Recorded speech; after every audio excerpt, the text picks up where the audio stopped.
The cameras are on him. He's just sitting there at the line, and he's holding the ball for an extra second, and then he just kind of, because I got biceps too, he just kind of gives it an extra little. He gave a little extra pop. We know. You are a supremely conditioned, unbelievably, remarkably conditioned athlete, and I wouldn't say the Celtics are in a remarkable position right now, Rita, but now we know they have life. Yeah. Because this is all I don't know what you took from last night. This is what I took from last night. They still want to play.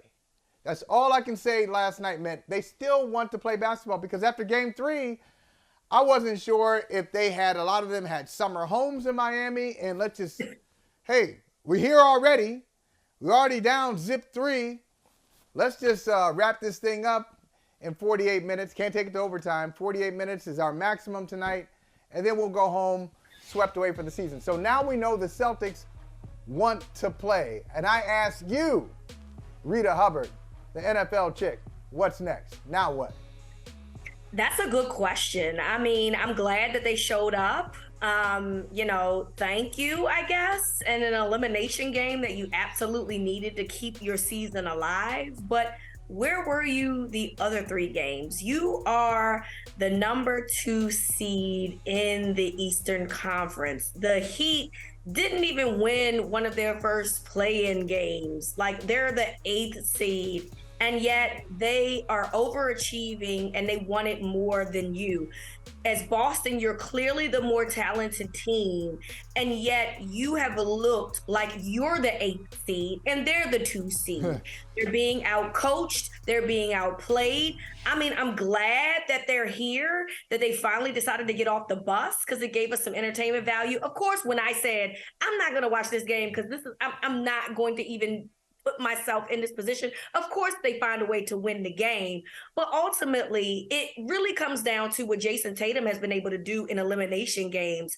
Apparently, when he's up under for elimination, he has these phenomenal games, even better than his regular season games. So it appears that you have to really put the pressure on them for them to maximize their potential, because we know that they're their own worst enemy. And I've always said this about the Celtics because the talent is absolutely there. Obviously, coaching, we put a lot of pressure on Mazzulla because of the situation that he's been thrown into after what happened this offseason.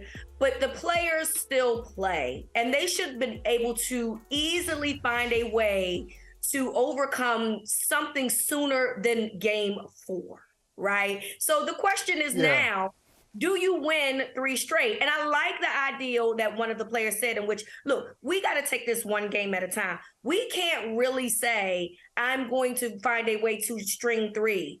You just got to do the next one. And then when you win that one, because you're going to be at home for game 5, obviously. And then you got to find a way for the next one. Now, obviously, that's going to be in Miami. So that's going to be a little bit harder. But then you can say, hey, look, we had a game 4 in Miami and we had to win that game. So now we can find a way to do this again, but one game at a time. But is it too little too late is what I'm concerned about. Right. And I think, I've said this before about NBA playoff series. I like when people stop being fake. I mean, I just like that in relationships anyway. Stop being fake. And then what are you really like?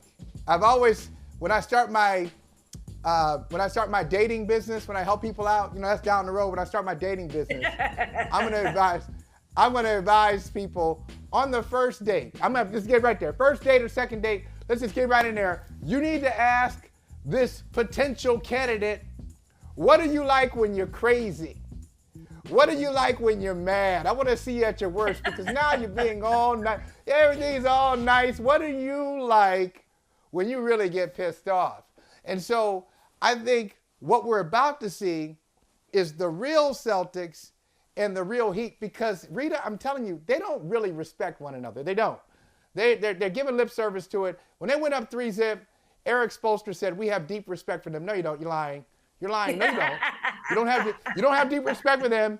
And then the Celtics are in this position because they didn't have respect for the Miami Heat. They're down 3-1 because they've looked down on them. Like, oh, my God, we're just going to come in here and we're going to beat you in 5 games because you're not that good. You don't belong here. We do. And so they don't really have respect for, and this goes back. It's not just these two current teams. It goes back. I looked this up earlier today. I was like, am I remembering this right? Did Pat Riley 10 years ago really put out a statement? Think about this, Rita, a corporate statement. Who writes this on corporate letterhead? Saying about somebody else, you need to shut the F up. So Pat Riley wrote that about the Celtics and Danny Ainge. Danny said something about LeBron with the Heat. He was on the Heat. Pat Riley heard about it, released a statement through the team's communications department. Danny Ainge needs to shut the F up and worry about his own team. Look it up. Fact check me on this. And he said, he's just a whiner. I know it because he was like that when he played. Ooh. So like LeBron and Paul Pierce, when LeBron was with Miami, like this goes back. And so Game 5, it's really going to come out, especially if the Celtics win Game 5. Yeah. Because if the Celtics win Game 5, that's when I say it's a series. It's not a series yet. It's a series if they win Game 5.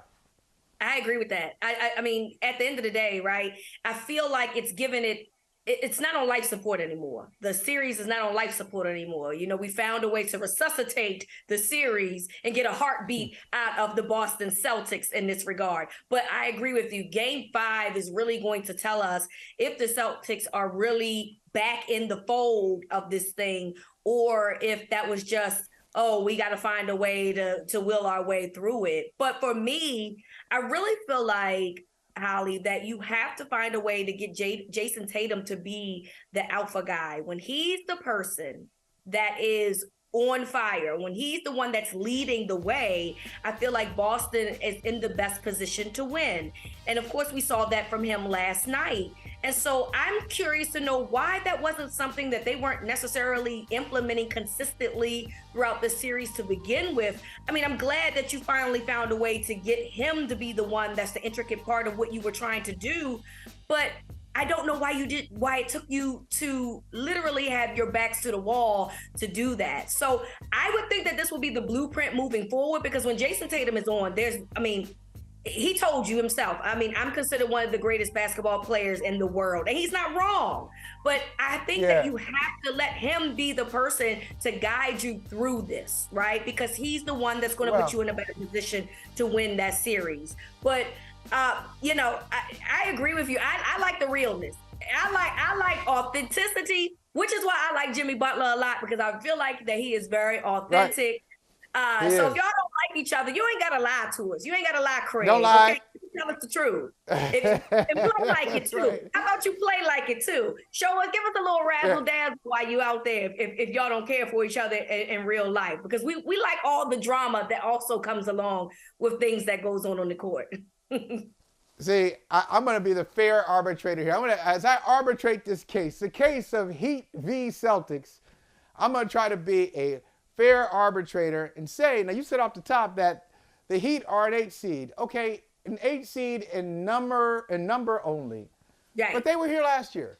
Yep. It was Celtics versus Heat. And the Heat, not only were they here last year, they had home court advantage last year. So I would say, you say if the Celtics underachieved, I'd say the Heat underachieved in the regular season for a number of reasons, injuries, whatever it is, trying to find their way. And now they're properly achieving. And the Celtics have underachieved a bit in the series, but I'm going to say that's maybe 60% them and 40% Miami. I need to put some respect on Denver's name. I'm going to put some respect on Miami's name. They do have, if I'm just going head to head, they've got the better head coach. Yep. Sorry, Joe Mazzulla, Eric Spoelstra. He's in not only he left the graduate program about 5 years ago. Now he's on his second doctorate, his second coaching doctorate. Okay, so they got the superior coach in Eric Spoelstra. Although I think Jason Tatum is a better player than Jimmy Butler, first team All-NBA guy, second team All-NBA guy, and Jimmy Butler, first team Tatum. In big game situations, wow. Jimmy Butler has been incredible. Jimmy Butler has been better this postseason than most NBA players. Mm-hmm. He's been better than everybody. Jokic, all those triple doubles. Jokic and Jimmy Butler are in the same conversation in the postseason. So you add that in, and then you talk about knowing who they are and the ability to close quarters and close games and not melting down in the final 2 or 3 minutes. These things, these details matter when you get later in the season. So I don't think it's just a matter of, the Celtics messed around. Now that they're focused, they're going to run off 3 more victories. The Miami Heat have something to do with Boston's problems. It's not just all Boston. You agree? Yeah, no, for sure. And I feel like, the Heat has been the most consistent team outside of the Nuggets this entire, postseason. They've been who they've been, and it's worked for them. They haven't had a lot of ebbs and flows. They haven't had a lot of inconsistencies. And that's why they're in the position that they're in. And I know that a lot of people don't really love to give coaches a lot of respect in the NBA, because a lot of people feel like players are the ones that really drive, how they win games.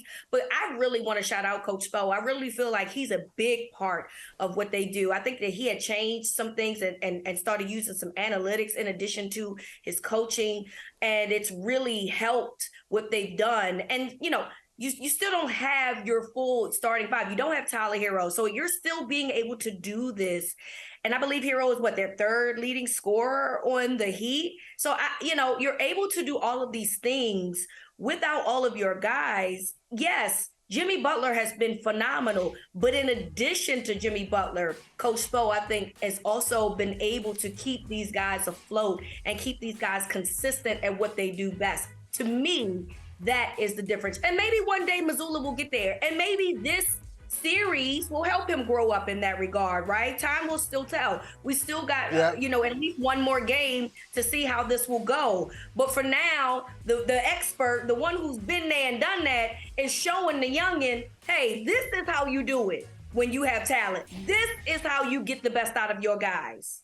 And that's what's happening I'm so glad you said that about Eric Spoelstra. I mean, he comes from, he's got NBA bloodlines, and not on the court, but off the court. I think his father was in Portland back in the day, working in basketball operations, John Spoelstra. And so Eric is really, he's like a film nut. I mean, he's a video game guy. He's a video coordinator guy. That's how he got started. And so he is a guy who is used to kind of scrutinizing what a team does and breaking it down. Like one of those people, I'm not one of them, but one of those people who like to take things apart to see how they work and then put them back together again. Once I take them apart, it's done. And once they're apart, I can't put it back together. Okay, I'm not that guy. But he is like that. And I think it really gives his team, whatever team he's coaching, and for his career, it's been the Miami Heat, it gives them an advantage. And the best thing I can say about him, this is what you got a really good coach. He gets the maximum out of the roster. So if the roster is supposed to win 45, he'll win 45 or maybe even 48. If it's supposed to win 50, he'll win 55 or 60. He gets the maximum out of it. And he's a Pat Riley guy too. I mean, really, if you think about Heat culture, Rita, Heat culture, like people will try to define what it is. I was thinking about this earlier. Heat culture is really what Pat Riley did with the Knicks. Yeah. So Pat Riley with the Knicks, they had one superstar. Number 1 overall pick, Patrick Ewing. Add another lottery pick to it. It's Charles Oakley. So Patrick Ewing back in the day, now that's Jimmy Butler. Other lottery pick, it was Oakley back in the day, now it's Bam Adebayo. Then you get a bunch of dudes who are kind of a-holes. Okay? and they got a little edge, and they're mad. They're on their 4th or 5th team. They weren't drafted. Somebody didn't believe in them. Some coach, some media member, and they just walk around with an edge. So there's Gabe Vincent and Strus. Strus was cut by the Celtics. The Celtics picked Taco Fall over Max Strus. Taco Fall's out of the league. Max Strus playing the conference finals. They picked a couple of guys over him, Taco Fall and Javonte Green. You're not familiar? Right. Got it. That's the point. So he's mad. So you got Vincent, you got Strus, you got Duncan Robinson, you got Caleb, all these dudes. They're just mad. Yeah. Okay. And so they go out there and they play with an edge. and they know who they are. Yep. That's what culture is. They know who they are. They don't expect anything. They're not entitled. They just want to come in and drink up all your liquor and put their feet on your couch. My favorite people are the scrappy people that feel like they got something to prove. They are my favorite people. They're always going to find a way to overachieve. Always. Or at least, at the very least, be a part of what it is that you're trying to do from a winning perspective. I like that, but those are the hardest people to joke around with, too. Because you want to joke around with them like, what you mean? Hey, what you mean by that? So what you saying? Hey, it's just a joke. I mean, it's just, I love you. It's just I'm just joking. Can you laugh? True. You don't laugh. I know you achieve. When it's time to pull them bootstraps, they're going to pull them up, though. When it's time to go to work, they're going to go to work. But it's always time to go to work for them. They don't relax. Yep. It's always work time for them. Take the edge off and get your feet off my couch. Hey, thank you for watching Brother from Another. If you haven't hit that subscribe button, go ahead and do that now. Don't forget, you can catch us 3 to 4 weekdays on PeacockTV.com and on Sirius XM Channel 85.